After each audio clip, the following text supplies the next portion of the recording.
Hi, everyone. My name is Kim Bussey. I'm the Key Relationship Manager here with the Omnia Group.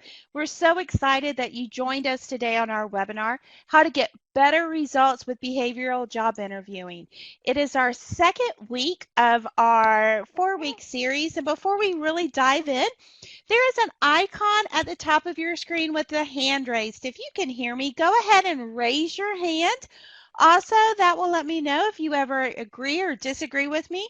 If you need me to speak a little louder or speak a little softer, if you want me to speed up or slow down, and of course, laughter and applause is always welcome. If I tell a joke and you're interested, let me know about it. Today, we also have a guest speaker with us. Joanna Davis is one of our client advisors here at Omnia.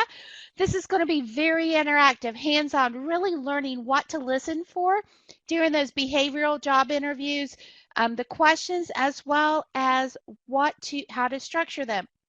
So Joanna, why don't you go ahead and say hello? Hi, everybody.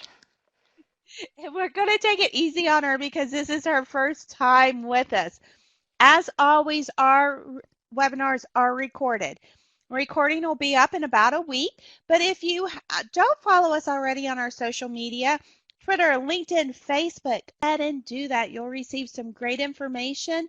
You're going to hear some get alerts when the webinars are open, and as well as just be able to find out a little bit more about us. So as I said, this is our second week in our 4-week series. Last week we talked about employee recruiting methods, so how to hire right the first time. We dove into those recruiting methods and creating a hiring strategy. If you weren't able to attend, it is up on our YouTube channel, so go check it out. And you really have to know what you're looking for before you can actually start interviewing. So, quick question. You have 3 candidates that come in, candidate A, candidate B, or candidate C. Based strictly on appearance, willing to hire A, B, or C. So I'm hearing, so no one wants candidate A. He is a little bit casual. Well, one person. But we're almost getting a 50-50 split between B and C. And when we're interviewing, we have a tendency on the outward appearance as that foundation for our interviews. We look at how they're dressed, how that fits into our culture. Is candidate B, while dressed, do we consider that professional or do we consider that more business casual?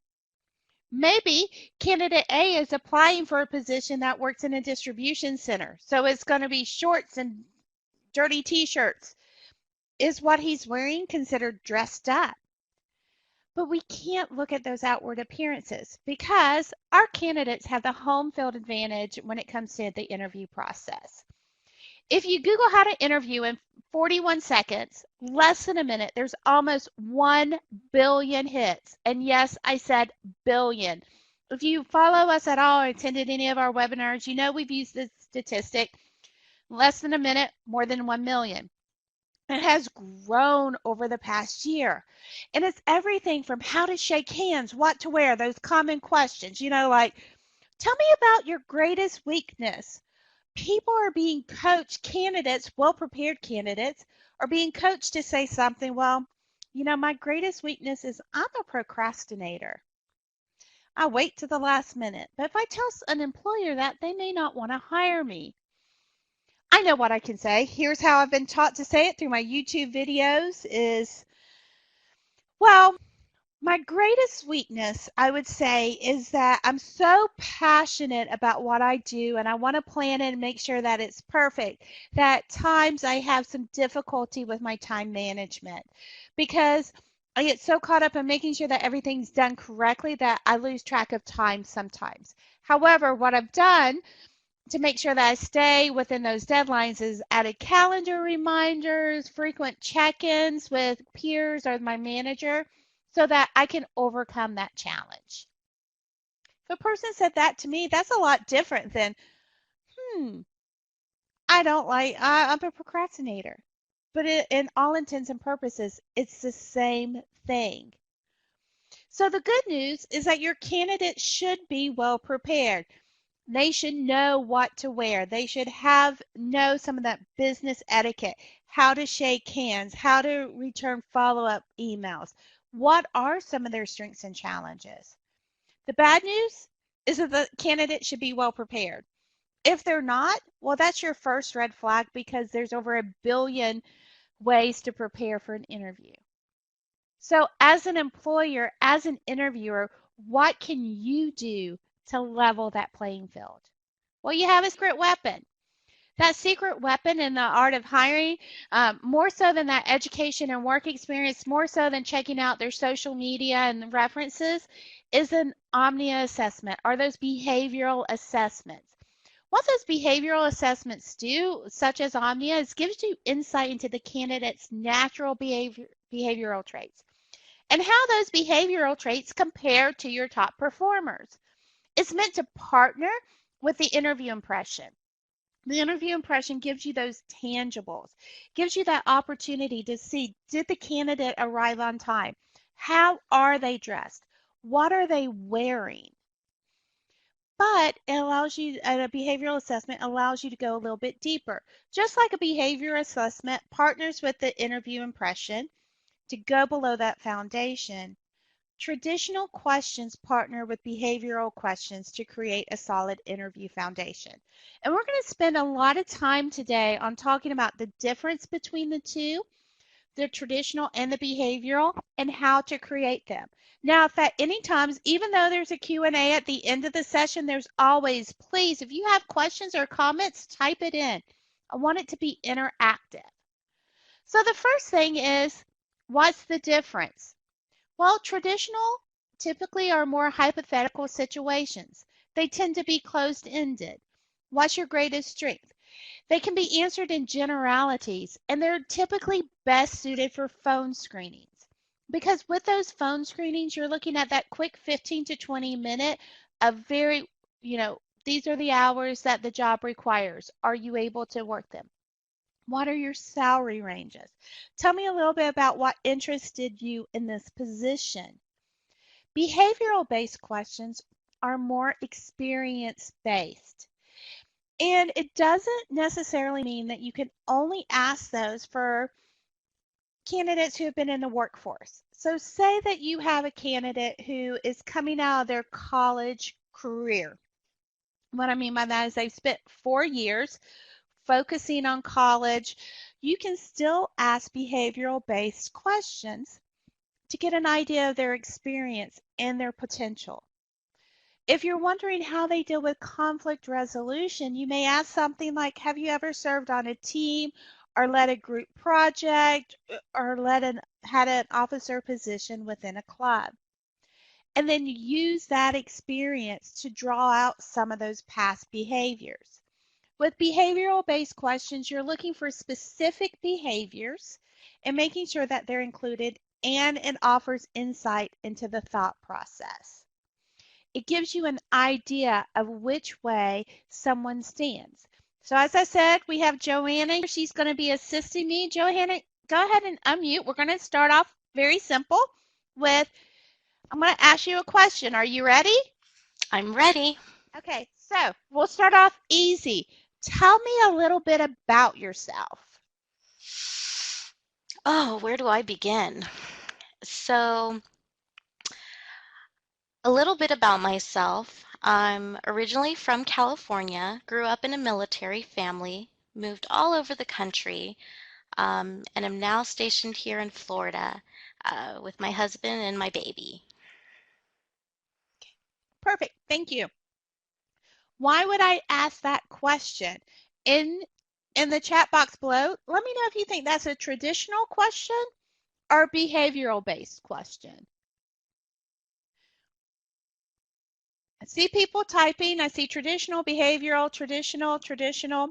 I will tell you it is one of my go-to interview questions. And it's actually one of those that falls more on that traditional side, but there is some behavioral aspects to it. So traditionally, as employers, recruiters, hiring managers, we all know that there's certain questions that are illegal to ask.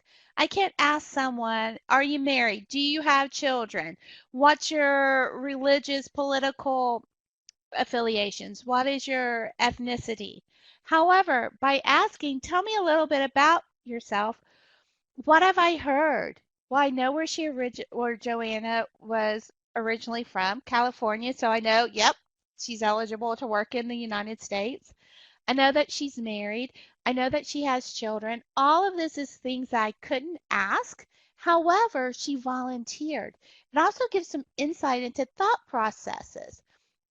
Very family oriented. The other thing is that if someone can't sell themselves, then how are they going to be able to represent your company brand, represent the position that you're asking for? We know ourselves better than everybody else. And you want to make sure that during that interview process that you have a good blend of traditional and behavioral questions. You want to create dialogue, invite conversation, but and not for it not to feel like an interrogation. Remember that the interview process is a two-way street. The candidate is interviewing you and the company as much as we're interviewing them. So when you're creating those behavioral based questions, there's a few things to keep in mind. You want to ask the BFOQs, bona fide occupational questions. What you're looking for when you create these are what are the behaviors needed to be successful? What behaviors that should be avoided? And don't forget company culture. You may have great employees or great prospects, and they fit all of the requirements. They have the licenses, they have the education, they say all of the right things. However, they may not be a good fit to the company culture. I always tell everyone I talk with, ask yourself two things. Can I coach this person, and do I have the time and desire to coach them? You also want to make sure that it's the right fit. We've all heard you can't put a square peg in a round hole. You want to make sure that they fit within that culture before you hire them. So let's put this into practice. Remember, we're going to be a little bit more interactive. And in this top box, I want you to name some behaviors that successful salespeople display. Now, maybe you work more on service, the CSR side, service, behind the scenes. Name some of those behaviors that successful service people display. And let's consider under service as well as administration, accounting, more of those back office, as well as the customer service. So some of the behaviors that successful salespeople is confidence, aggressive and go-getters. They're able to start conversations. They're outgoing. They communicate with confidence. They're customer service oriented. I see things self-starter, persistence, collaboration. I'm seeing a lot with how they are communicate. They're easy to talk to. They're outgoing. These are all behaviors that we can measure. But what about something like this? Do they need to be able to close a deal? I love that, Sue. They offer solutions instead of problems. But we also want a salesperson that can close, right? We want them to be a go-getter and they know the product, but we want them to be able to close. What about resilience? Do you think that successful salespeople need to have that resilience of when I hear no, I think not yet. I love that, Mia. They have to be able to control the call. And it goes right back up to being that aggressive and that go-getter. Being enough to keep the call on track versus taking it to 14 other areas, whether it's just small talk football team or the Stanley Cup or, Kobe Bryant retiring, or taking it to the what is the purpose of the call? Now, if we look at some of those successful behaviors that we want service people to display, is multitask, self-directed workflows, great listening, team-oriented, time management, customer focused, compassion and a determination for a positive end result. They find resolution, they use their resources, they're friendly. Do they need to be detail-oriented? Probably, depending on the area that the industry that they're working in. Think of it as that CSR in the insurance industry. They have to make sure that, for renewals, that the I's are dotted and the T's are crossed.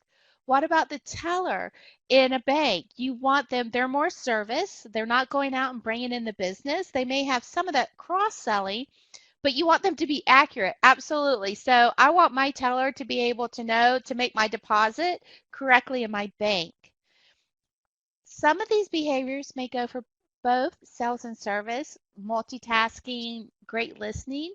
But what we know with our 31 years of experience is that there are some behaviors that are more necessary and more successful in the sales role than in the service role, and vice versa. So you want to be able to talk through that and know what you're looking for.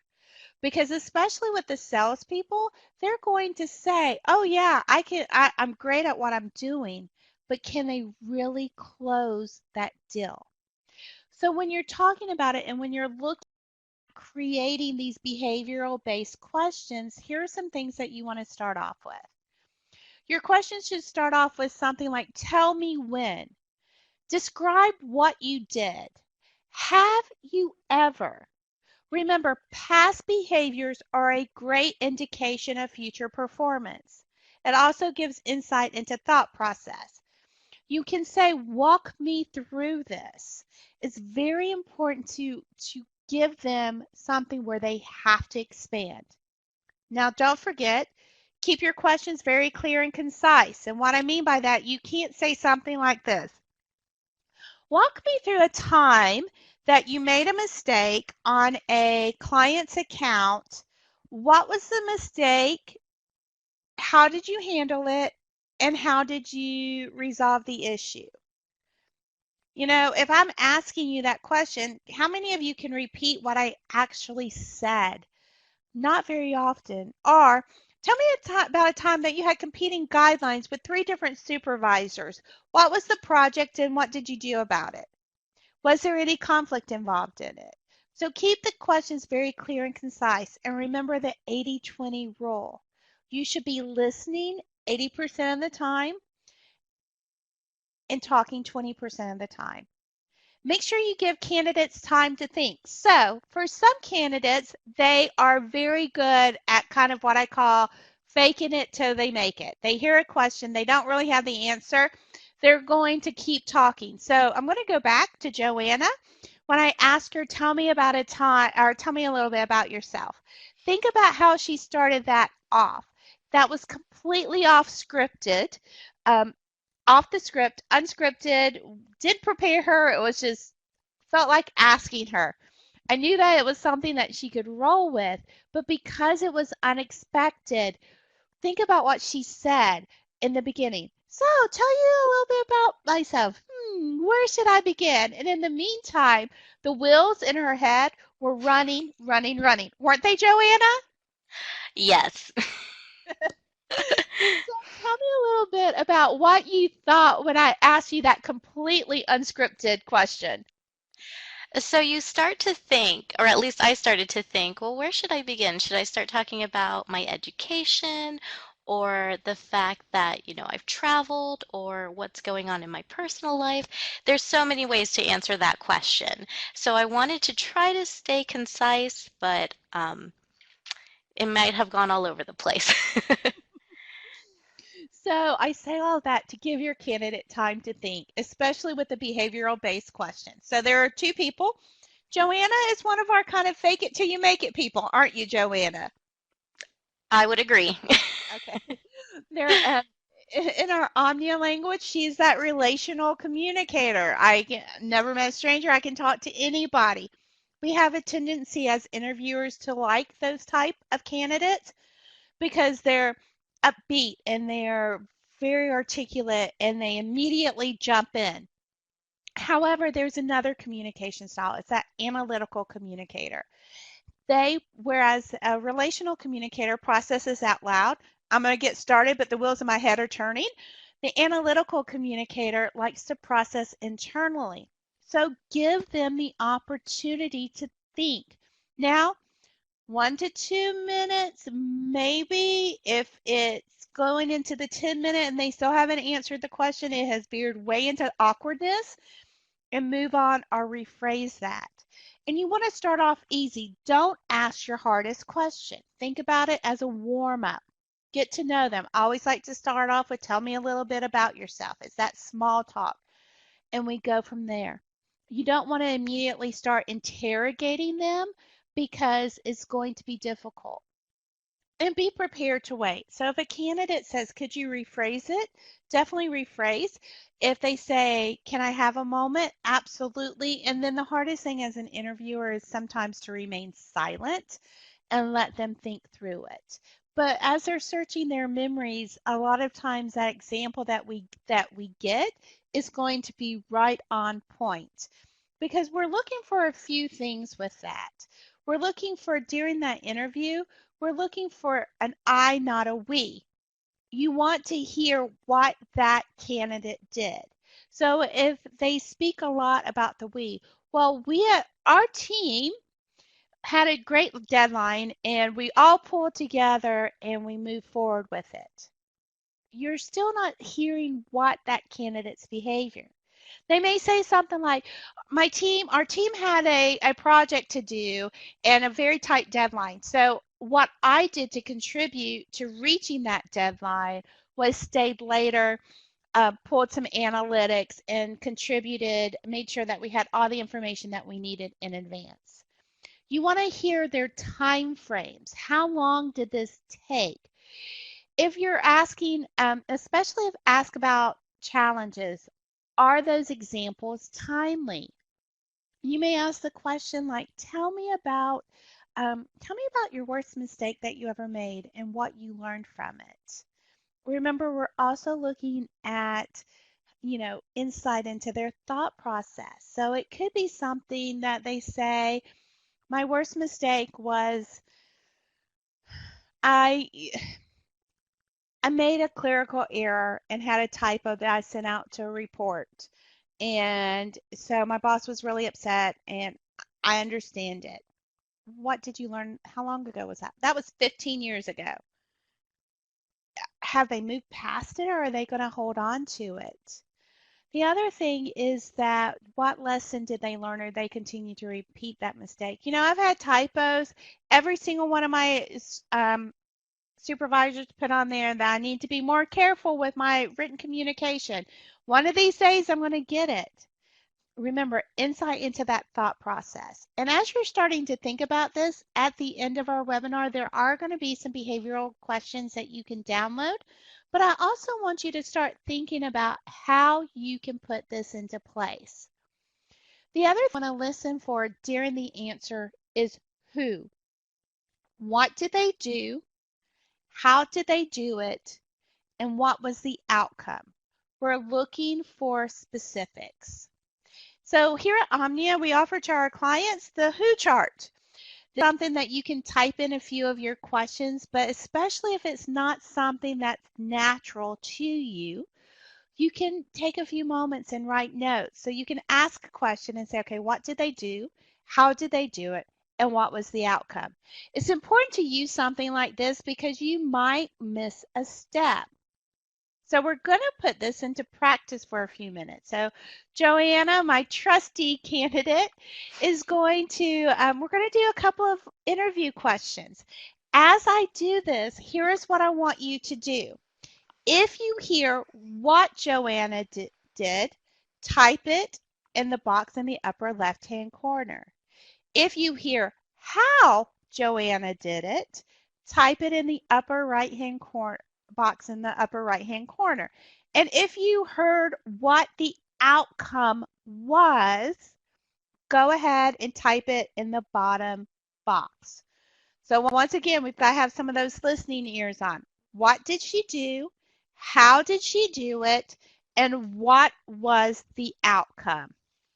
All right, Joanna, are you ready? I'm ready. So let's start off a little bit with just tell me about a time when you faced competing deadlines. How did you handle it? So, in regards to competing deadlines, first off, thank goodness it doesn't happen all the time because organization isn't one of my biggest traits. I work very hard to stay organized. But the way that I dealt with the competing deadlines is I prioritized what needed to be taken care of first.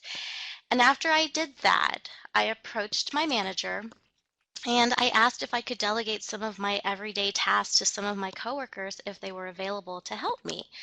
And I was given approval for that, and I was able to meet the deadline successfully. Okay, wonderful. Okay, so I hear people. She prioritized. How did she do it? She asked her manager to delegate some of those tasks to coworkers. What was the outcome? She was given approval. She met the deadline. Absolutely. So you guys are right on point. You're tracking with me. You can hear exactly what she did.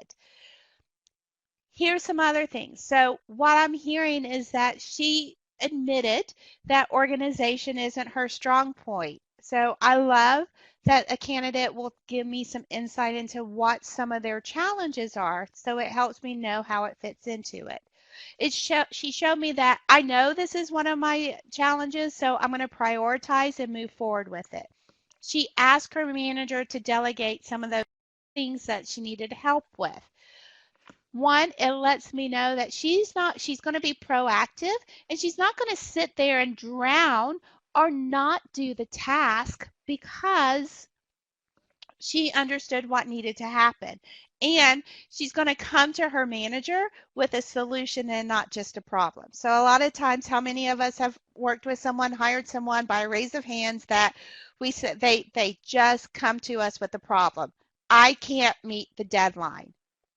I, as a manager, want to hear, come to me with a solution. It may not be the solution that we're going to go with, but come with me with a solution. And then once again, the outcome was once she was proactive, she talked with that, she met her deadline. So she delegated and moved forward. Okay, so let's try another one. Joanna, describe your ideal work environment for me. My ideal work environment would be an environment where I just want to come to work every day and be able to approach my work in a really dynamic and progressive way. Thinking outside the box and stating my opinions is key and ideal to me. I don't want to feel that just because I have a suggestion, I'm not allowed to voice my opinion. Okay. Wonderful. So go ahead and type in what did Joanna do and how did she do it and what was the outcome. And this is a little bit trickier because it talks about work environment. So you have to listen a little bit more. So I see people express concerns about being heard. I'm not sure. Thank you for your honesty, Mia. And that's why we're doing this, is that sometimes we have to go, okay, I'm not quite sure where this is going and what we're talking about. What did she do? This particular question, the what is she wants a dynamic and progressive approach to their work. Why? And thank you for your transparency and your honesty because this is key. She did, Jenny is right there. She said, how did she tell us what she needed? By telling us what was needed in the ideal position. So this is why we ask this question. And you may be thinking, why a behavioral based question about your work environment? Okay, think about culture. So every interview question drives you to the candidate to evaluate the candidate's compatibility on the position and the company culture. Is she going to fit in? So she wants an environment where she can express her talents. She doesn't want just a job. She wants something that's dynamic and progressive to think outside of the box and state her opinions. It, thanks, Sarah. She obviously wants career development. So here's where it comes into play, this behavioral based question is that if your environment, if someone says, I love being busy, or in Joanna's case, I want a job that lets me think outside the box and state my opinions, and I want to be able to contribute and be a part of something that's dynamic and progressive, and your culture is very conservative, very in the box thinking. I've worked for some larger banks and it was very much federally regulated. and this is the process, and this is the way we're doing it. And I almost felt like I was just a number because I wasn't allowed to create and innovate. So understanding that, how does a candidate's answers fit your environment? If someone says, I am very process oriented and I love to be able to start one thing and see it through to completion before I start something else. A lot of constant change just bothers me because I like to be able to mark it off my to-do list. And you're in a fast-paced environment where you, that rarely happens. And you may come in with one idea and then you go, and by the end of the day, you're looking back and going, man, what did I accomplish? Well, I accomplished a lot, but nothing on my to-do list. Understanding that may not be the right thing. The other thing is, as they're talking about their ideal work environment or their ideal manager, you may have multiple positions, different high supervisors, and you may find that through these behavioral based questions with what motivates and helps them, and the environment that they thrive in, about matching them to the correct manager. So it's key with understanding. And once again, thank you for that. One was a little bit of a tricky one, but it just emphasizes that we can't always see the what, the how, and the outcome without really diving in deeper and listening. So one more. So Joanna, give me an example when you attempted to close a sale, but you couldn't quite get it closed. So, in one of my prior jobs, I used to work with small business customers, and I loved being able to assist them with their financial needs. So, I was talking to a client about opening a credit card and processing his card services with us, opening up a merchant service account.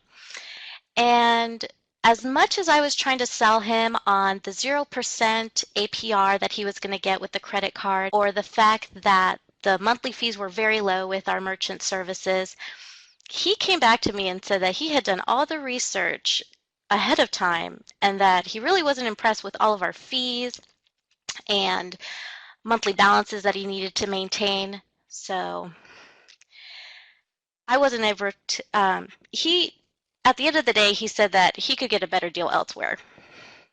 Okay, great. So I see things coming up. I'm hearing she talked to him about explain the product. She shared services. She tried to upsell. That's exactly what she did. How she did it, through persuasion and great rates, explaining the benefits to the card. He felt like he could still get a better deal elsewhere, and that is all there. And I love that she tried to overcome the objection. So you're hearing what she did, you hear how she did it. She explained the benefits. She mentioned the 0% APR.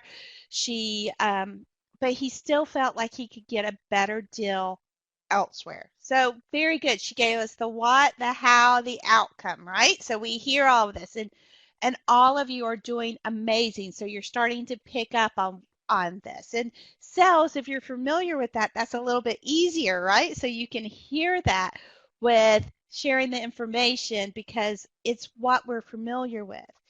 If it's a position that you're not quite as familiar with, maybe you were promoted and you're managing multiple positions, or you're hiring for multiple positions, it's that balance of understanding it. I can do sales in my sleep. Service, I have to work a little bit for with.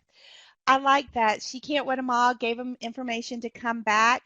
So Sarah's picking up on something. She could have arranged follow-up. So let's talk about that. Talked about the what, the how, and the outcome, but then what next? So follow up is essential, and I love that, Sarah. So some of it is listening to the answers and take notes if you need to. That's why that who chart is great, especially as you're starting to create your own questions. But you can ask for other examples. And I always ask for a couple of examples. Everyone kind of comes in with their pocket example. Rephrase the question and know when to stop. And what I mean by know when to stop is that if you're asking for examples and they can't give it to you, then you may be pulling your teeth. But let's go back to taking notes and asking for other examples. One of my questions that I would give is that, so Joanna, just as a follow-up, it sounds like you had all of the right practices. He had some objections. He had done his research. You tried to come back with a 0% APR. But what was your next steps after he said that he could get a better deal elsewhere? What did you do then? So I could tell that this customer wasn't impressed by the special rate or the points that he would earn by opening a business credit card. So instead, because he had done all the research, I took a consultative approach to it. And I discussed more of the benefits overall about opening these accounts with us. And since he had already established the relationship with us from the start, he agreed and he opened up the services with us. Great. So are you hearing that where that I followed up with that? Now, here's what I've learned through this behavioral question is that she doesn't take no for an answer. And in a salesperson, that's really what you want. But she was able to read her client. She knew that it was more than the benefits. It was about the relationship and building that trust. So she changed her viewpoint. She rephrased it. She created some of the building of the trust of the customer, and move forward. So, Joanna, I'm going to put you on the spot for a moment. Are you ready? Okay. Okay. So, new question. Tell me about a time when you had to go outside of the rules to reach your goal.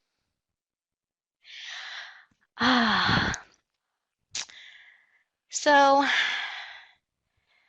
there was a time where I was helping a client, and one of the practices in one of my former positions, um, we had a sales style that we followed in a cycle and whatnot. But with this client, I had to ask permission to bend the rules for payment so that the client could receive the product and we could earn their business. Mind you, that's not always the case, but I approached it in a manner with my supervisor so that we didn't lose the trust and the relationship of the client. And at the end of the day, everyone was satisfied. Okay. So go ahead and type in what she did, how she did it, and what was the outcome. So once again, ask supervisor for assistance. She got a special rate. What else are we hearing that she did? Definitely how she went about it. She found the right, supervisor. She got that approval. But I want to focus on how she said it as well as what she said. So she did step outside the box. She found that solution, but she didn't go kind of hog wild. And what I mean by that is you have some people, it's kind of like herding cats, is that they don't understand where the lines are. So they'll do whatever it takes to get the business. Insight into her thought process was I found a solution to bring in the business, to close the deal, to reach the goal. However, I got approval. I went to my supervisor with that solution. There are going to be times as well. So if you noticed, and Joanna, was this in one of your positions where it was within the financial industry? No, Okay. Is it something that's very sensitive that you can't disclose a lot of the details? no, not at all. Okay. That's not the answer I was looking for. So there are some I mean, times yes, it is sensitive. there are some times that there's industries that they're coming from that they can't give you a lot of information. So she was very vague about some of the details, right? So I had to think outside the box to bring in the business. I had to ask for a supervisor. If they can't give specifics, that's where it ties to knowing when to let it go. You can ask about, was this within the financial industry, or we definitely don't want them to disclose client information. And if they do, then that should be a red flag. Because if they're talking about, well, I was working with Mr. Smith on his $2 million, loan, and how that gives you indications and insight into how they're going to treat your client information. I know coming from that financial industry, there are certain laws and regulations for protecting your customers' privacy that we can't disclose, even something as simple as I was working on a commercial loan, because if information gets out in the medical field, we've got the HIPAA law. So knowing when to take a step back and saying, okay, I know to stop. I've gotten enough information from this question. Or vice versa. Sometimes you won't get the information and the candidate can't answer the question. Now, that could be because they have very little experience, and at that point, a lot of times candidates won't say, I don't have any experience with that, whether they know how to rephrase it, and that's when it goes back to rephrasing. So if you're looking for leadership qualities and it's someone with little to no experience and you've asked them about, tell me about your worst manager, and what made them why did you feel like they were your worst manager? And they can't answer that. Ask them about, tell me about your worst experience with a professor or the worst experience with a coach. Bringing in some of those life experiences to rephrase the question. If at that time they can't answer, or if they're one of those fake it till you make it kind of people and they keep talking around the question, that's a clear indicator that that may happen when they're talking to your clients. So there comes a point that you have to say, okay, they can't answer this question either, and move on, but that goes into kind of like that red flag column. And just remember that it is not an interrogation. Interviews, we want to put our candidates at ease and talk with them. The more at ease they are, the better it is for their thoughts to flow, for them to process. Now, we don't want to be buddies and best friends and too friendly, but we're going to learn more about the candidate the more comfortable that they are. And that's a great indicator, because there are some people who are not very good interviewees. I interviewed someone who very, very nervous, wasn't very articulate, started off at the beginning of the interview with a little red spot on her chest. By the time we were done, her entire chest, neck, ears, part of her face was bright red. I walked away from the interview going, this candidate has some experience, but she can't even articulate during the interview. I'm not going to hire her. Luckily, a mutual friend who had worked with her in the past gave her a great reference, and she said she interviews horribly.